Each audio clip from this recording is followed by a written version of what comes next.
I'm your friend right now. We're in your corner. Those who are unfamiliar with how interrogations work don't understand how someone could confess to a crime they didn't commit. However, it happens way more than you would want to think. Guess what percentage of confessions are false? It's estimated that up to 25% of adult confessions are false, and that number jumps significantly for juveniles. In our system of justice, the purpose of an interrogation is to obtain a confession. It's not to hear why you're innocent and to help exonerate you. A skilled interrogator, provided that the suspect wants to talk, can get almost anyone to confess to almost any crime. These are the secret tactics they use to do that. Now, let's get started. Lying about evidence with fake evidence. Interrogators, believe it or not, can lie about the evidence against you. This is where interrogators may claim that they have damning forensic proof, fingerprints, DNA, surveillance footage against you, even when no such evidence exists. Interrogators can't lie about everything, specifically your rights, but they can lie about almost everything else. They can say they found your fingerprints on the weapon, your DNA at the crime scene. Why would your own wife even go and tell us, yeah, I think he did it? Why would she even tell us that? No, I'm telling you, she said that. Bullshit. Or even claim they have irrefutable video surveillance footage of you committing the act. Yeah, me shooting my gun out of my car? Absolutely. Bullshit. Ah, yes. The old imaginary evidence trick. We tell suspects we found their fingerprints on the weapon, and if that didn't work, we'll just make up something else. Whatever got them talking. But imagine sitting in an interrogation room completely alone. Two officers stare you down saying the case against you is airtight. I'm not going to argue the facts with you. No, I understand, sir. So I have the facts. I have the facts in here. Okay? Evidence-wise, all keeps pointing to you. We have your Facebook post. So explain to me how your weapon, it comes back ballistically. That's okay. Tested, and it comes back to those bullets. And in this scenario, you haven't watched this video, so you don't know they're allowed to lie. You're scared, you start thinking, how do I prove I didn't do this? Which causes what? Yes, it causes you to talk more to them. You begin to panic and you wonder if confessing will make all this just go away. You might begin to doubt your own memory, especially if you're under the influence, in a heightened emotional state, or traumatized. In time, with just this tactic, you may begin to wonder if you did something you just can't remember. These interrogation tactics don't just work on the guilty. They're equally effective getting innocent people to confess. Once a confession is on the record, it's hard to undo. Juries often believe confessions over any other form of evidence. The minimization interrogation tactic. It's just not that bad trick. If you helped him, it's okay, because he was telling you to do it. You didn't do it on your own. Did he need help with something?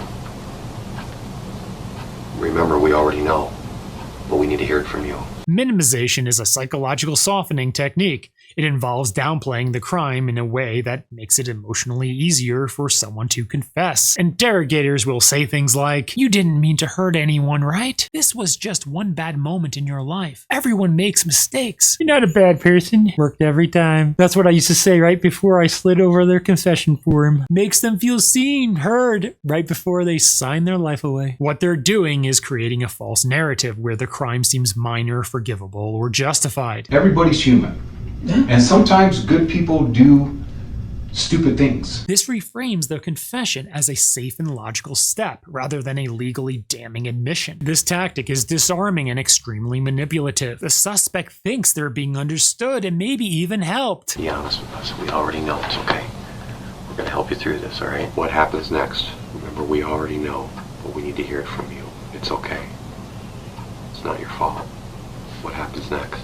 But once they confess, that sympathy vanishes. Minimization feeds into a common misconception. If you cooperate, the system will go easy on you. False promises may be the most damaging tactics used in interrogation rooms. Police and federal agents often imply leniency without explicitly offering it. It's all about the way they suggest it. If you cooperate, the judge may go easy on you. If you cooperate, we can put in a good word for you with the prosecutor. Things will be better for you if you just tell us the truth. Because the honest person is the one that's going to get a better deal out of everything. You know how that works.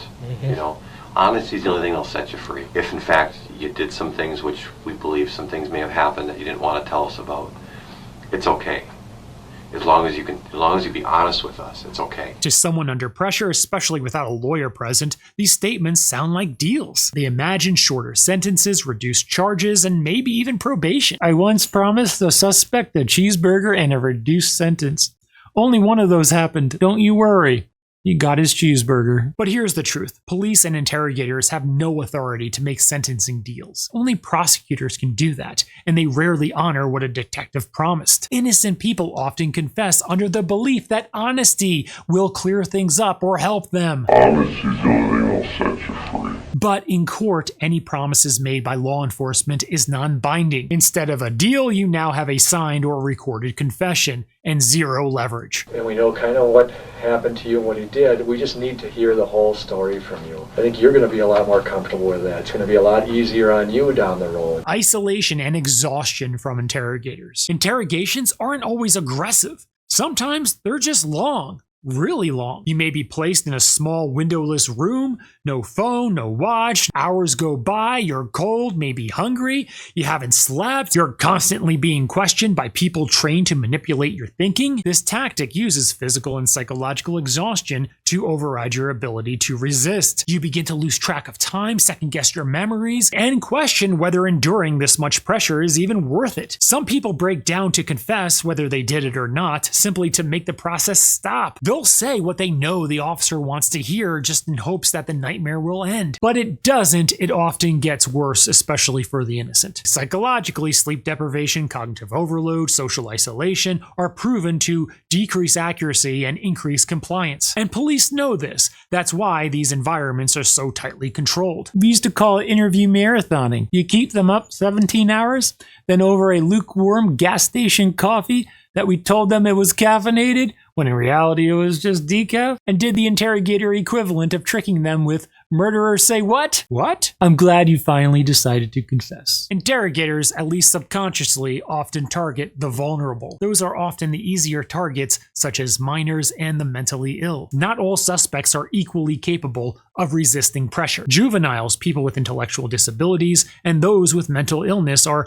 by far likely to give into coercion, and law enforcement knows it. Kids often don't know they have the right to remain silent, and even if they're told that, they don't even know what that means. You remember these rights, your Miranda rights that I read you?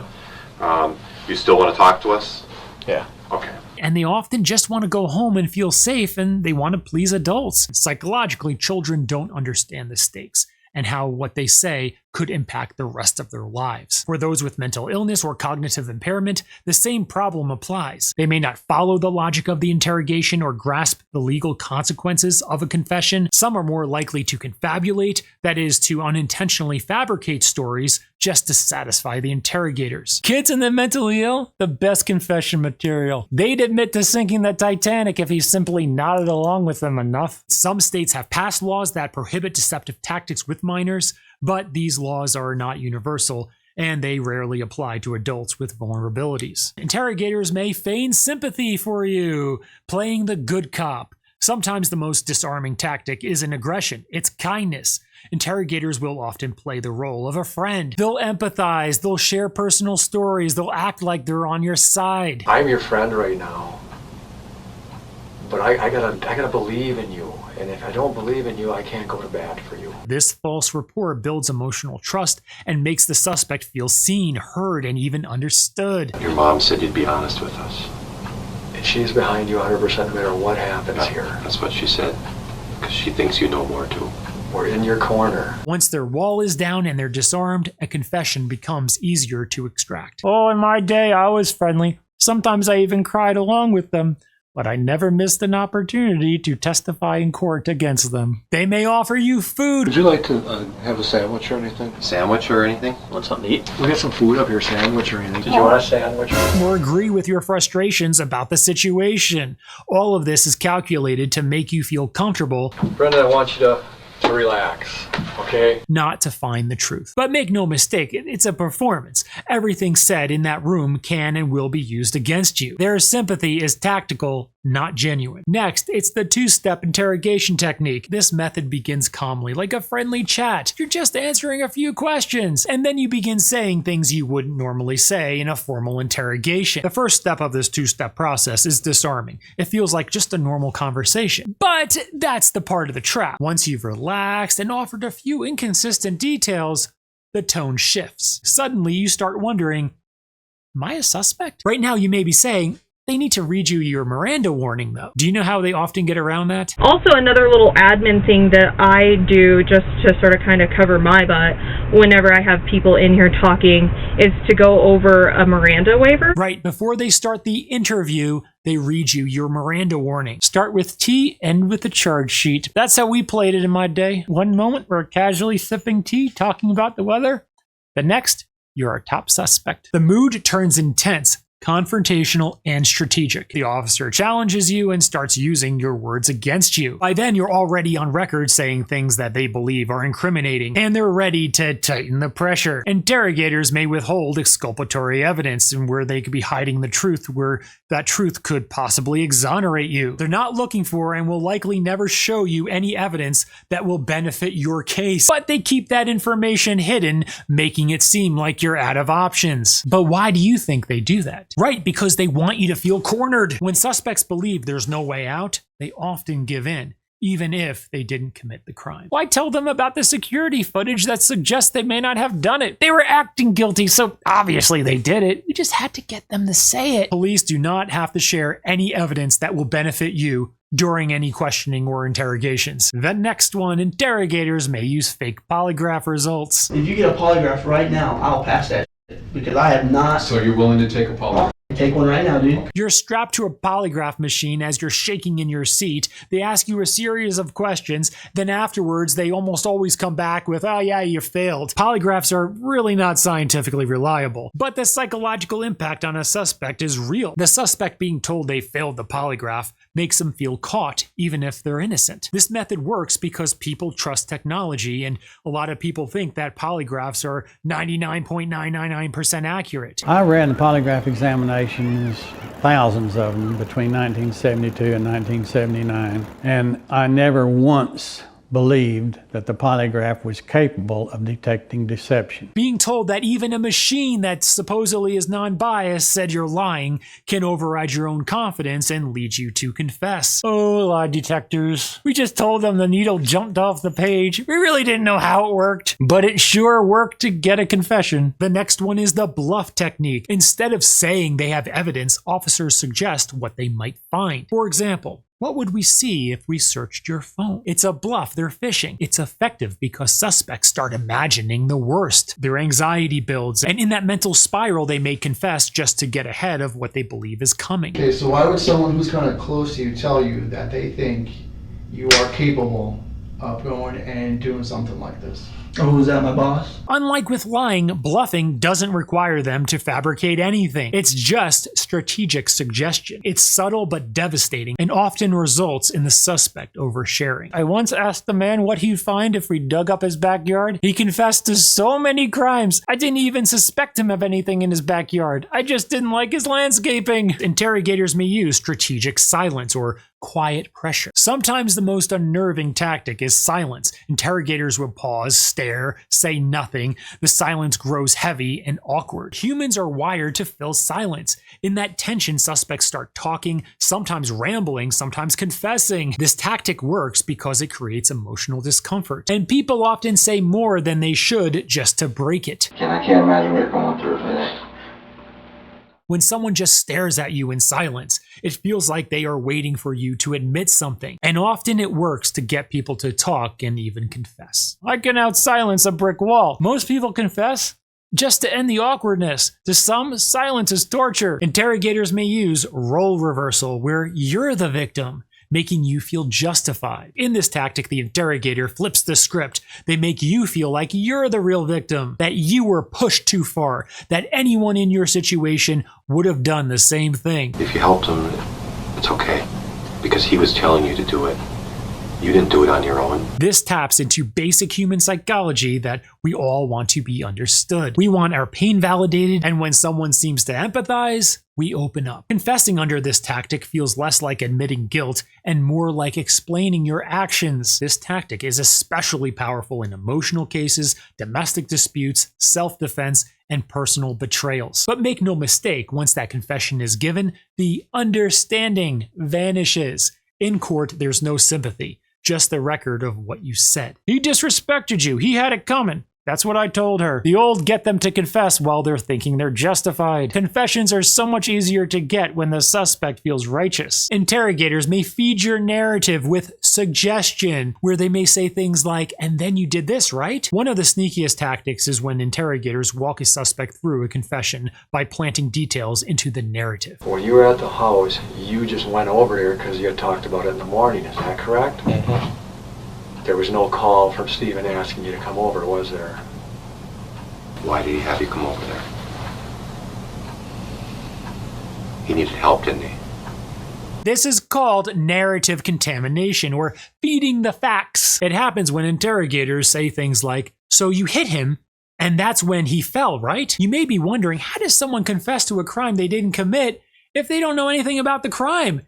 How would they confess? They don't know the details. This tactic of the interrogator to feed the facts to the suspect enables the innocent suspect to confess to the details and confirm the pertinent details of the case. And over the course of a long interrogation, suspects, especially those who are tired, scared, or confused, may just nod along, echoing the officer's version of events. And before long, it just sounds like they're giving a detailed voluntary confession, when in reality, they were just repeating the script that was fed to them. You know, obviously, that we're police officers, okay? And because of what you told us, we're gonna have to arrest you. This is only for 1 day. We don't know that at this time. But let me tell you something, Brendan. You did the right thing. Okay? By being honest, you can at least sleep at night now. Overall, these interrogation tactics were not designed to uncover the truth. They were designed to extract a confession, and sometimes that confession comes at the expense of justice. So if you find yourself in an interrogation room, remember the interrogations are not built to protect your truth. It's built to get your confession. Well, we're going to go ahead and we'll conclude the interview, and like I said, we'll start your booking paperwork, and like I said, if you change your mind, all you got to do is yell at me. I know what to tell you, man. I didn't do it. I know. There's no change in my mind because I didn't do this. Now in the comments, which of these interrogation tactics do you think should not be allowed? Let everyone know in the comments below. Subscribe for more. This topic is a little bit of a double-edged sword because it's good to, have the criminals be put behind bars with some of these tactics, but at the same time, there's also a lot of innocent people that also are put behind bars. So this is for you all who are innocent and you don't want to be maybe saying too much in a situation where you didn't think it would be harmful to say anything because maybe you felt like you're innocent. Well, you're innocent, so why not talk to the police? Personally, if I were ever accused of a crime or a suspect in any crime, I would ask for a lawyer. It wouldn't matter what kind of crime, anything. I want a lawyer immediately. I want a lawyer. That's what I would do. Obviously, you have to make your own choices. I can't give you advice, and this video is in no way advice. I would always ask for a lawyer. See you next time. I need to shave my beard at some point. Security. Yeah.